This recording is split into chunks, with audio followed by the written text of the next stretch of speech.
बिस्मिल्लाहिर्रहमानिर्रहीम। उम्मीद है आप सब लोग खैरियत से होंगे।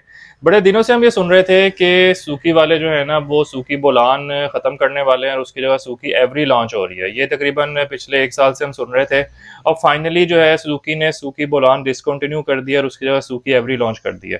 इस वीडियो में मैं आपको सूकी एवरी के बारे में बताऊंगा कि उसमें क्या क्या फीचर्स हैं, क्या क्या प्राइसेस हैं और वो बोलान से किस तरह से बेहतर है। चलिए शुरू करते हैं अपनी वीडियो को। अस्सलाम वालेकुम, मेरा नाम है हुरामी मुराद, देख रहे हैं ऑटो टॉक विद हुर। तो सबसे पहले अगर मैं वेरिएंट्स की बात करूं तो इस गाड़ी के 2 वेरिएंट्स लॉन्च किए गए हैं। एक VX वेरिएंट है और एक VXR वेरिएंट है।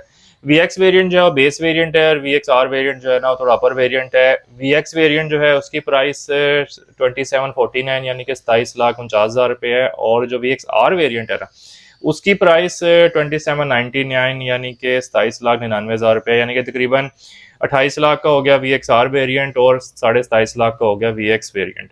ठीक है, अब इनमें जो है ना वो VXR वेरिएंट जो है ना उसमें कुछ फीचर्स ज़्यादा हैं और VX वेरिएंट में कुछ फीचर्स कम है। अब पहले मैं आपको ये बताता हूँ कि इनमें कौन कौन से फीचर्स हैं जो दोनों वेरिएंट में सिमिलर हैं। ठीक है, अब अगर मैं इंजन की बात करूँ तो दोनों वेरिएंट्स में 660 cc इंजन है। दोनों वेरिएंट जो है ना वो 42.9 हॉर्स पावर देते हैं। इसके अलावा न्यूटन मीटर ऑफ टॉर्क जो है दोनों का 58 है। इसके अलावा दोनों में फैब्रिक सीट्स दी गई हैं। ये एक अच्छी बात है इस दफ़ा के एयरबैग जो है ना वो दोनों वेरिएंट्स में है। ये नहीं हुआ कि एक वेरिएंट में एयरबैग होते और एक में ना होते, दोनों वेरिएंट्स में एयरबैग दिए गए हैं। 2 एयरबैग्स इसमें मौजूद हैं। इसके अलावा हीटर दोनों वेरिएंट्स में दिया गया है। इसके अलावा ABS ब्रेक दोनों वेरिएंट्स में दी गई है। इसके अलावा EBD दोनों वेरिएंट्स में अवेलेबल है। इसके अलावा सेंटर लॉकिंग दोनों वेरिएंट्स में अवेलेबल है। पार्किंग जो वो होता है, पावर स्टीयरिंग होता है, वो भी दोनों वेरिएंट्स में अवेलेबल है। अब मैं आपको बताता हूँ कि कौन कौन से फीचर्स हैं जो आपको VX वेरिएंट में नहीं मिलेंगे और VXR वेरिएंट में मिलेंगे। AC VX वेरिएंट में नहीं होगा, VXR वेरिएंट में होगा। ठीक है, उसके अलावा MP3 प्लेयर जो है वो भी VXR वेरिएंट में मिलेगा, आपको VX में नहीं मिलेगा। इसके अलावा पावर विंडोज़, इसके अलावा एंटी पिच विंडोज़, इसके अलावा रेयर वाइपर, सिक्योरिटी अलार्म और कीलेस एंट्री।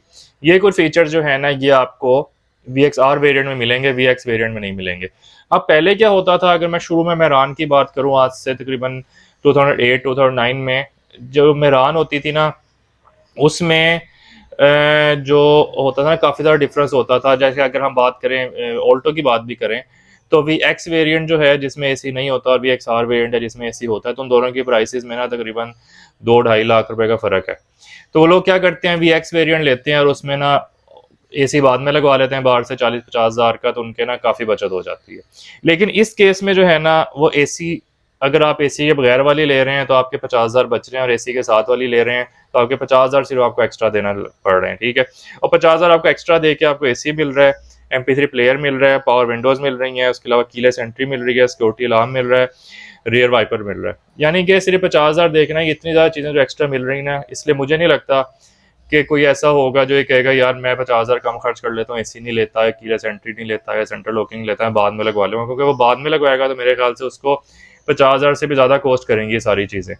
इसलिए मैं ये समझता हूँ कि ज़्यादातर ना इसके जो वेरिएंट है ना, ये VXR वाला जो फुली लोडेड वेरिएंट है 28 लाख रुपए वाला, ये वेरिएंट सबसे ज़्यादा इस गाड़ी का बिकेगा। VX वेरिएंट जो है ना वो बहुत ही कोई रेयर बंदा होगा जो लेगा, मुझे नहीं लगता ही कोई लेगा। तो ये चीज़ है, ये एक अच्छी चीज़ है। अच्छा, एक चीज़ जो मुझे इसमें काफ़ी ज़्यादा फील हुई कि ये ना मैनुअल गाड़ी है। मतलब जो जापानी एवरी आती है ना वो ऑटोमेटिक होती है, लेकिन ये मैनुअल है।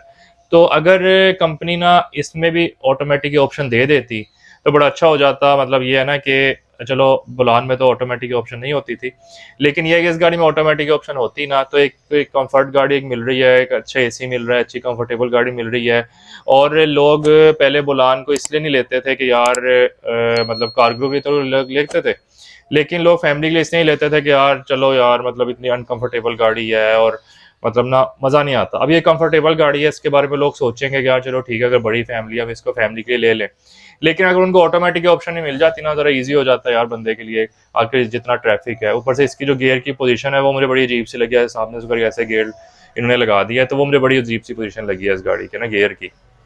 तो वो पोजीशन कुछ बेहतर हो जाती, या अगर ये जो है ना थोड़े से पैसे चाहे बढ़ा देते, 50 हज़ार बढ़ा देते और ऑटोमेटिक गियर दे देते ना तो बहुत अच्छा हो जाता। तो ये सारी चीज़ें थी जो मुझे इसमें अच्छी लगी या बुरी लगी, मैंने सारी आपको बताई। उम्मीद है आपको वीडियो पसंद आई होगी।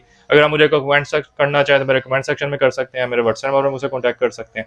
मैं कोशिश करूँगा जल्दी जल्दी आपको जवाब दूँ। अब तक की मुझे इजाज़त है, मिलते हैं इंशाल्लाह किसी अगली वीडियो में। अस्सलाम वालेकुम।